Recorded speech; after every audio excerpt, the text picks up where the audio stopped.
إن الحمد لله نحمده ونستعينه ونستغفره ونعوذ بالله من شرور أنفسنا ومن سيئات أعمالنا من يهده الله فلا مضل له ومن يضلل فلا هادي له وأشهد أن لا إله إلا الله وحده لا شريك له وأشهد أن محمدا عبده ورسوله اللهم صل على محمد وعلى آل محمد كما صليت على إبراهيم وعلى آل إبراهيم إنك حميد مجيد اللهم بارك على محمد وعلى آل محمد كما باركت على إبراهيم وعلى آل إبراهيم إنك حميد مجيد أما بعد فإن خير الحديث كتاب الله وخير الهدي هدي محمد صلى الله عليه وسلم وشر الأمور محدثاتها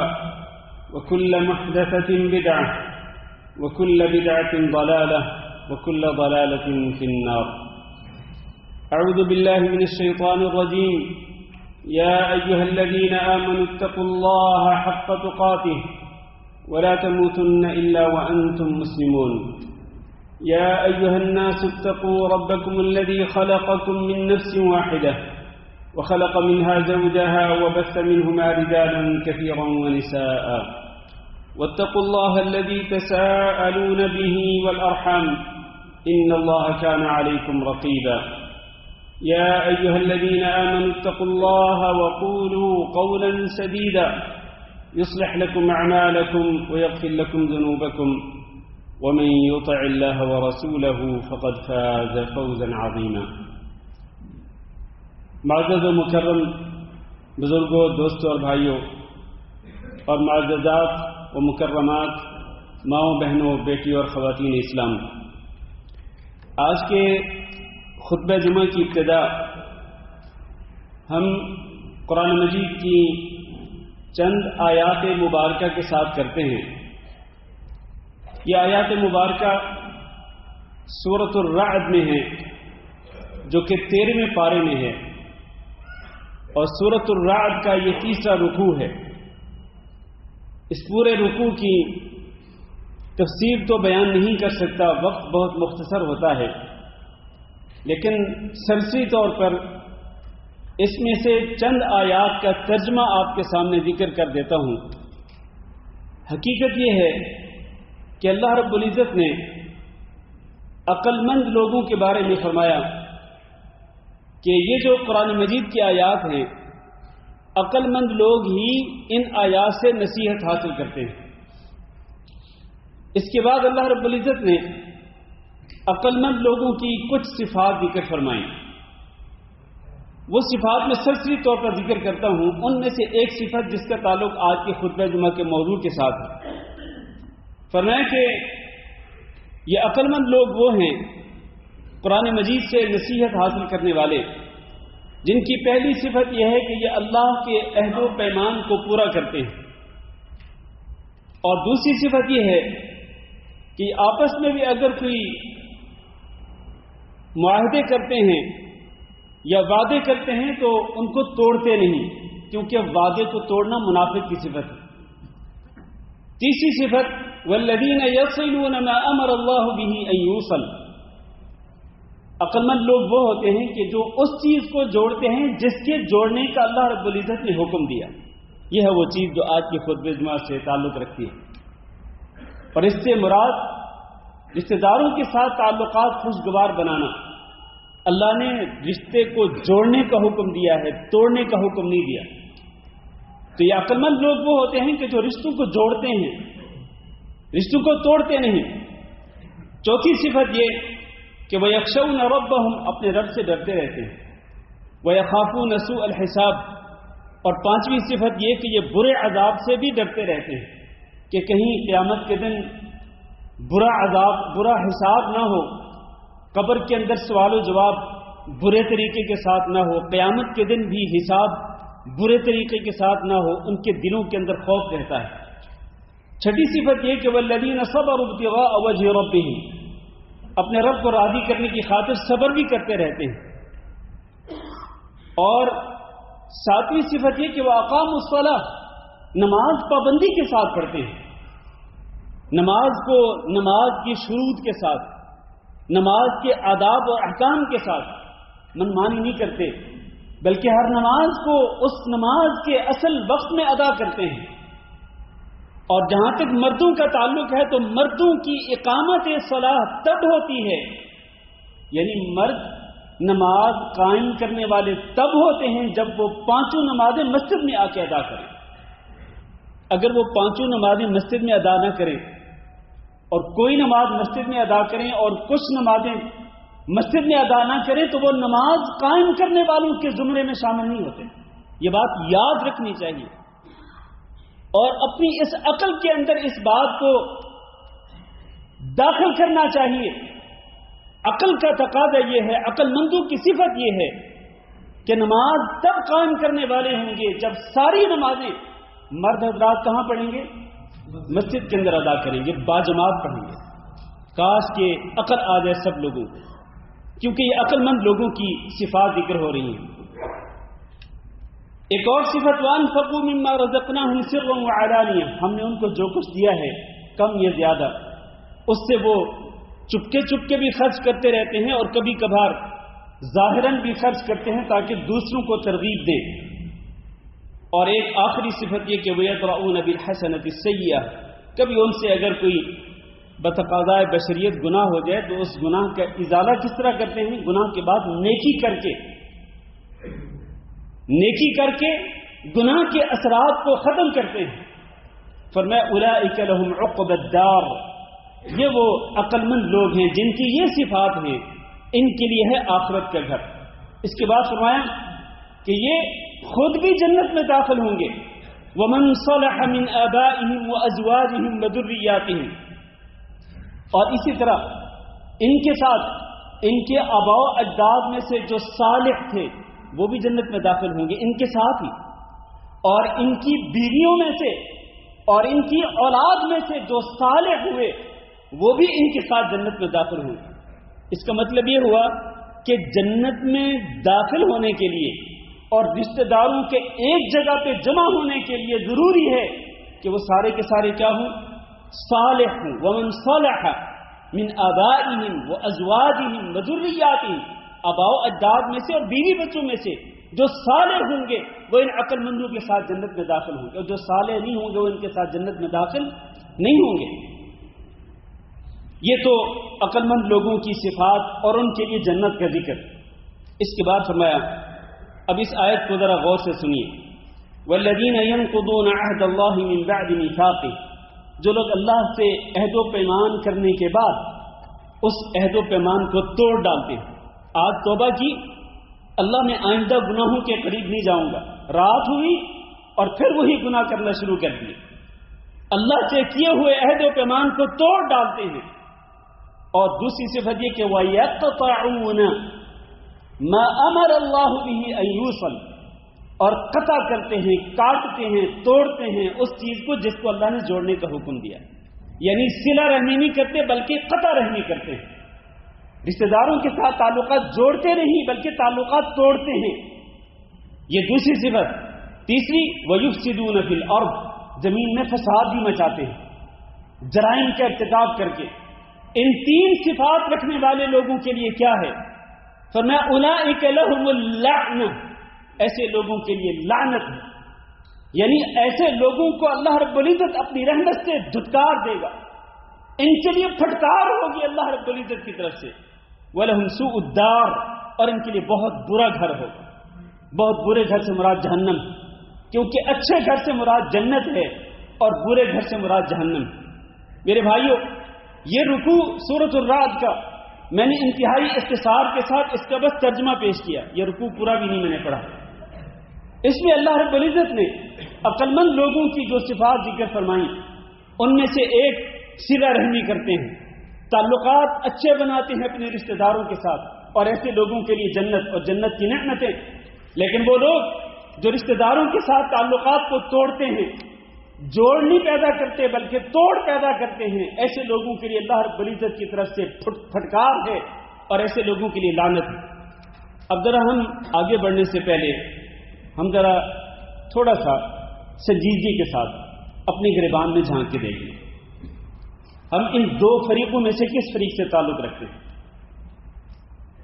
تحمل کے ساتھ اور ذرا تدبر کے ساتھ تأمل کے ساتھ اپنے گریبان میں ہر بندہ جھانک کے دیکھے، ہر بھائی، ہر مرد اور ہر عورت، کہ ہم ان دو فریقوں میں سے کس سے تعلق رکھتے ہیں. ہم تعلقات کو جوڑنے والے ہیں، رشتہ داروں کے ساتھ تعلقات کو خوشگوار بنانے والوں میں سے ہیں، یا پھر تعلقات کو توڑنے والوں میں سے ہیں. اور پھر خود ہی ہم فیصلہ کر لیں. یہ ڈیسیژن لینا ہمارے ہاتھ میں ہے کہ اگر ہم تعلقات بہتر بنانے والے ہیں رشتہ داروں کے ساتھ تو ہم جنت والوں میں سے ہو گئے. اللہ ہم سب کو ان میں سے بنائے. اور اگر ہم قطع رحمی کرنے والوں میں سے ہیں، رشتہ داروں کے ساتھ تعلقات کو توڑنے والوں میں سے ہیں، تو پھر اللہ نہ کرے پھر ہم ان لوگوں میں شامل ہوں گے جن پر اللہ رب العزت کی لعنت پڑتی ہے. ہم فیصلہ کر لیں کہ ہم کن لوگوں میں سے اور ہمارے لیے کیا ہے، جنت ہے یا اللہ کی پھٹکار ہے. میرے بھائیوں، یہ سوچنا اور سوچ کر یہ فیصلہ کرنا یہ میرے اور آپ کے ہاتھ میں ہے. قرآن مجید کی ان آیات کو پڑھنے اور سننے کے بعد اور ضرور جا کے اس رکوع کا مطالعہ کیجیے گا، سورۃ الرعد کے 3 رکوع کا. عقل مند لوگوں کی صفات کیا ہیں اور کیا ہمارے اندر ایک ایک صفت پائی جاتی ہے یا نہیں پائی جاتی، اور جو اللہ کی پھٹکار کے مستحق ہیں ان کی 3 صفات کیا ہیں. کہیں ایسا تو نہیں کہ ان میں سے کوئی صفت ہمارے اندر بھی پائی جاتی ہے. میرے بھائیوں، صلہ رحمی کے فضائل اور اس کے فوائد کی طرف آتے ہیں. میں صرف 4 یا 5 فائدے اس کے ذکر کروں گا. پہلا فائدہ یہ ہے کہ صلہ رحمی کرنا یہ ایمان باللہ اور ایمان بالیوم الآخر کے تقاضوں میں سے ایک تقاضا ہے. یعنی اگر آپ واقعتاً اللہ پر ایمان رکھتے ہیں اور واقعتاً آپ قیامت کے دن کو مانتے ہیں تو پھر اس کے تقاضوں میں سے ایک تقاضا یہ ہے کہ آپ اپنے رشتہ داروں کے ساتھ تعلقات جوڑ کے رکھیں، تعلقات توڑے نہیں. نبی صلی اللہ علیہ وسلم نے ارشاد فرمایا، من کان یؤمن باللہ والیوم الآخر فلیصل رحمہ، جو سچا ایمان رکھتا ہو اللہ رب العزت پر، اللہ کی توحید پر اور اللہ کے احکامات پر، اور اسی طرح وہ آخرت کے دن پر ایمان رکھتا ہو، وہ جنت اور دوزخ کو مانتا ہو، اس کو پتا ہو کہ فرمانبردار لوگوں نے جنت میں جانا ہے اور نافرمان لوگوں نے جہنم میں جانا ہے، تو اس کے اس ایمان کا تقاضا یہ ہے کہ فلیصل رحمہ، کہ وہ اپنے رشتہ داروں کے ساتھ تعلقات کو خوشگوار بنائے، وہ صلہ رحمی کرتا رہے اور قطع رحمی نہ کرے. اس کا معنی یہ ہے کہ جو شخص قطع رحمی کرتا ہو وہ ایمان باللہ اور ایمان بالیوم الآخر کے خلاف عمل کرتا ہے. اس کے مطابق عمل کرنا کیا ہے؟ صلہ رحمی کرنا. اور جو صلہ رحمی نہیں کرتا، قطع رحمی کرتا ہے، تو وہ ایمان کے خلاف، یعنی مومن کی جو صفات ہونی چاہیے وہ ان صفات کے خلاف کام کرتا ہے. دوسرا فائدہ یہ ہے کہ صلہ رحمی کرنے سے انسان کے رزق میں اور عمر میں برکت آتی ہے، رزق میں بھی برکت اور اسی طرح عمر زندگی کے اندر بھی برکت. نبی صلی اللہ علیہ وسلم نے ارشاد فرمایا، جس کو یہ بات اچھی لگتی ہو کہ اس کے رزق میں فراوانی کر دی جائے اور اس کی زندگی اور اس کی عمر کے اندر بھی برکت ڈال دی جائے، فلیصل رحمہ، تو اپنے رشتہ داروں کے ساتھ تعلقات خوشگوار بنائے، وہ صلہ رحمی کرے. اور ظاہر ہے کہ یہ دونوں چیزیں ہم میں سے ہر ایک کو مطلوب ہیں. ہر بندہ یہ چاہتا ہے کہ اس کے رزق کے اندر فراوانی ہو، ہر بندہ یہ چاہتا ہے کہ اس کی عمر کے اندر بھی برکت آ جائے. تو اس کے لیے صلہ رحمی کرنی ہوگی اور قطع رحمی سے اپنے دامن کو بچانا ہوگا. تیسرا فائدہ یہ ہے کہ صلہ رحمی انسان کو جنت میں لے جانے والی ہے، جیسے کہ ہم نے قرآن مجید کی آیات سے بھی ثابت کیا. حدیث میں آتا ہے، ابو ایوب الانصاری رضی اللہ تعالیٰ عنہ بیان کرتے ہیں کہ ایک اعرابی، ایک بدو دیہاتی نبی صلی اللہ علیہ وسلم کی خدمت میں حاضر ہوا اور آپ صلی اللہ علیہ وسلم سفر میں تھے اور آپ صلی اللہ علیہ وسلم اپنی اونٹنی پر سوار تھے. وہ بدو راستے میں آیا اور آ کر اس نے نبی صلی اللہ علیہ وسلم کی اونٹنی کی نکیل کو پکڑ لیا اور کہنے لگا، چونکہ وہ بدو تھا، دیہاتی تھا اور وہ گفتگو کے آداب سے واقف نہیں تھا، آتے ہی کہنے لگا، یا محمد اخبرنی اخبرنی بما یقربنی من الجنہ ویباعدنی من النار، کہ اے محمد صلی اللہ علیہ وسلم مجھے خبر دیجئے اس عمل کے بارے میں کہ جو مجھے جنت سے قریب کرتے اور جہنم سے دور کرتے۔ نبی صلی اللہ علیہ وسلم رک گئے، آپ کے ساتھ صحابہ کرام کا لشکر تھا، آپ نے صحابہ کرام کی طرف مڑ کے دیکھا اور آپ نے فرمایا کہ یہ بندہ اگرچہ لگتا تو دیہاتی ہے لیکن اس سے سوال تو بہت اچھا کیا ہے۔ آپ نے اس کو کہا کہ مجھے ذرا دوبارہ بتلاؤ تم نے کیا سوال کیا ہے۔ نبی صلی اللہ علیہ وسلم نے وہ سوال اپنے صحابہ کرام کو سنوانے کے لیے کہ صحابہ کرام کو بھی پتا چلے کہ اس بندے نے کتنا اچھا سوال کیا، اس نے پھر وہی سوال کیا کہ مجھے وہ عمل بتلائیے جو مجھے جنت سے قریب کر دے اور جہنم سے دور کر دے۔ اور کیا میں اور آپ نہیں چاہتے کہ ہم جنت کے قریب ہوں اور جہنم سے دور ہوں؟ یقیناً میں اور آپ ہم یہی چاہتے ہیں۔ نبی صلی اللہ علیہ وسلم نے اس بدو کو جواب دیا، فرمایا تعبد اللہ ولا تشرک به شیئا، اکیلے اللہ رب العزت کی عبادت کرتے رہنا اور اس کی عبادت میں کبھی کسی کو شریک نہ بنانا، اللہ کے ساتھ کسی کو داتا نہ ماننا، اللہ کے ساتھ کسی کو غوث اعظم نہ ماننا، اللہ کے ساتھ کسی کو حاجت روا مشکل کشا بگڑی بنانے والا نہ ماننا۔ داتا بھی اللہ ہے، غوث اعظم بھی اللہ ہے، بگڑی بنانے والا بھی اللہ رب العزت اکیلا وحدہ لا شریک ہے، وہی نفع نقصان کا مالک ہے، اسی کی عبادت کرنا، اسی پہ توکل کرنا، اسی سے امیدیں وابستہ کرنا، اسی کا خوف اپنے دل میں بسانا، کبھی اللہ کی عبادت میں کسی کو شریک نہ بنانا۔ دوسرا یہ وَتُقِيمُ الصَّلَاةَ، نماز بھی پابندی کے ساتھ پڑھتے رہنا، اور تیسرا یہ کہ وَتُؤْتِي الزَّكَاةَ، زکوٰۃ بھی ادا کرتے رہنا۔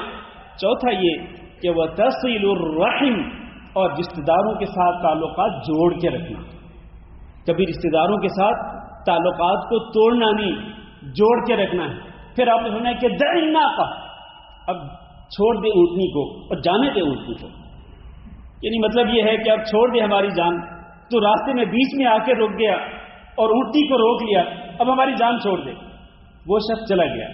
نبی صلی اللہ علیہ وسلم نے فرمایا ان تمسک بما امر به دخل الجنہ، اگر اس نے واقعتاً اسی طرح کیا جس طرح اس کو حکم دیا گیا ہے، 4 کاموں کا اس کو حکم دیا گیا، اگر یہ چاروں کام کرتا رہا دخل الجنہ، یہ جنت میں داخل ہو جائے گا۔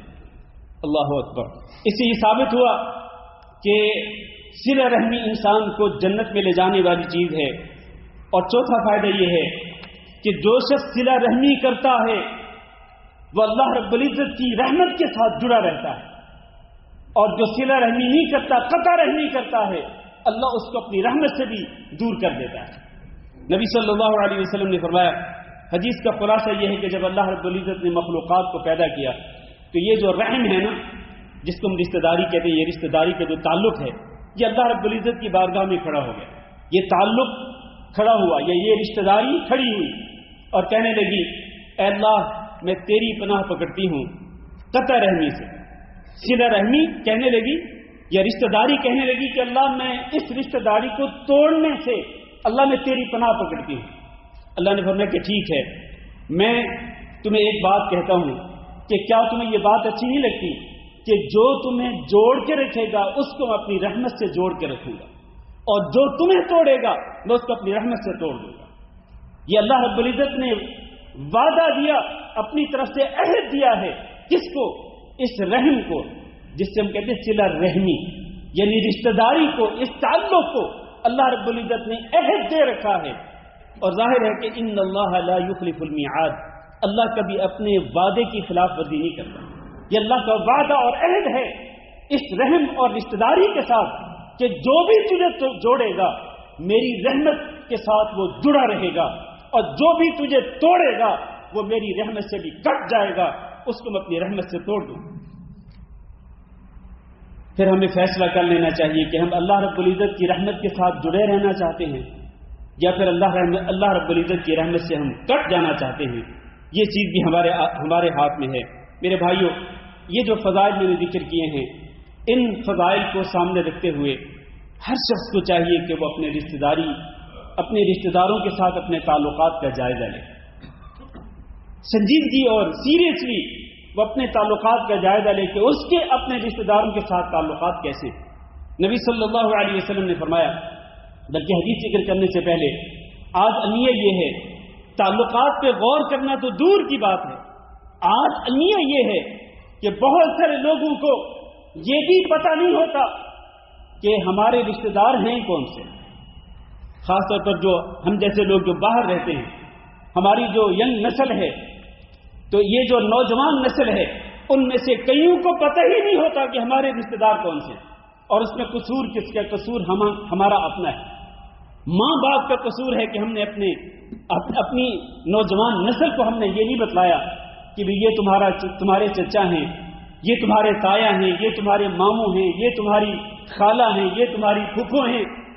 رشتہ داروں کے بارے میں کیونکہ ہم خود رشتہ داروں کے ساتھ ہمارا اتنا اٹھنا بیٹھنا نہیں اور ان کے ساتھ تعلقات بہتر نہیں، اس کی وجہ سے ہماری اولاد بھی اپنے رشتہ داروں سے دور دور رہتی ہے، کیونکہ خود ہم بھی دور دور رہتے ہیں۔ یہ میں سب کی بات نہیں کر رہا، لیکن اکثر لوگوں کی یہ حالت ہے، جبکہ نبی صلی اللہ علیہ وسلم نے فرمایا تعلموا من انسابکم، سیکھو کہ تمہارے رشتہ دار ہیں کون سے، سیکھو، جاننے کی کوشش کرو کون ہے تمہارے رشتہ دار کہ جن کے ساتھ تم نے صلہ رحمی کرنی ہے۔ پھر آپ نے فرمایا کہ صلہ رحمی کے 3 فائدے ہیں، ایک یہ کہ اس سے رشتہ داروں کے درمیان محبت پیدا ہوتی ہے، دوسرا یہ ہے کہ مال کے اندر فراوانی پیدا ہوتی ہے، اور تیسرا یہ ہے کہ زندگی کے اندر بھی برکت پیدا ہوتی ہے۔ اللہ تعالیٰ سے دعا ہے کہ اللہ ہم سب کو یہ فوائد اور یہ ثمرات جو صلہ رحمی کے میں نے ذکر کیا، اللہ تعالیٰ ہم سب کو یہ ثمرات حاصل کرنے کی توفیق دے۔ استغفر اللہ لی ولکم ولسائر المسلمین فاستغفروہ انہ هو الغفور الرحیم۔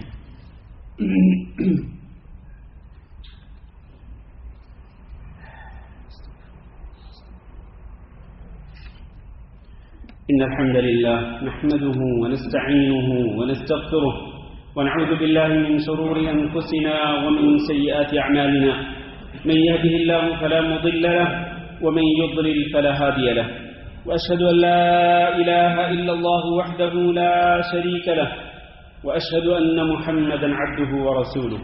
اللهم صل على محمد وعلى آل محمد كما صليت على إبراهيم وعلى آل إبراهيم إنك حميد مجيد۔ اللهم بارك على محمد وعلى آل محمد كما باركت على إبراهيم وعلى آل إبراهيم إنك حميد مجيد۔ اما بعد، عزیز بھائیو اور دوستو، صلہ رحمی کسے کہتے ہیں؟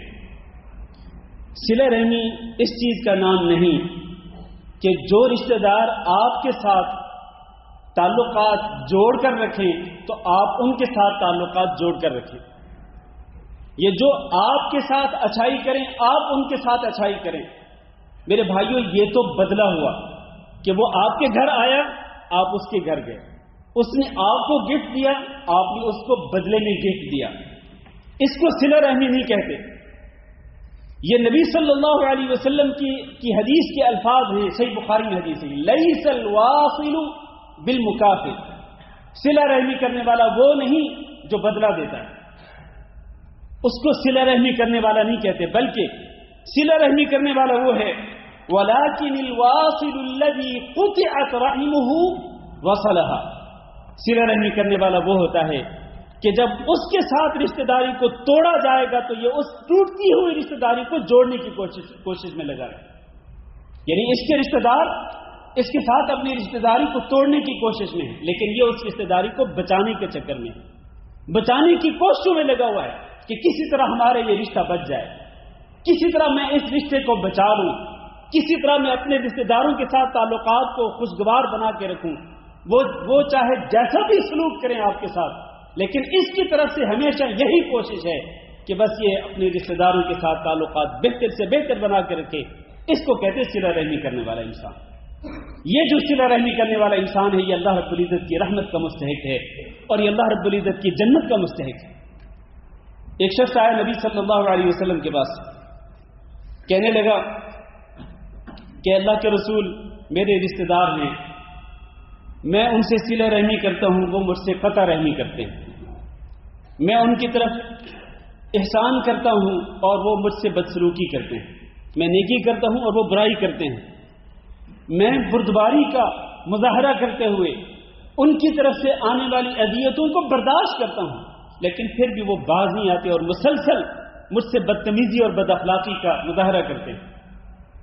نبی صلی اللہ علیہ وسلم نے فرمایا کہ اگر واقعتاً ایسا ہی ہے جیسا تم کہہ رہے ہو تو پھر فَكَأَنَّمَا تُصِفُّهُمُ الْمَلْ، پھر یہ ایسا ہے جیسا کہ تم ان کے منہ کے اندر جلتی ہوئی راکھ ان کے منہ کے اندر ڈال رہے ہو۔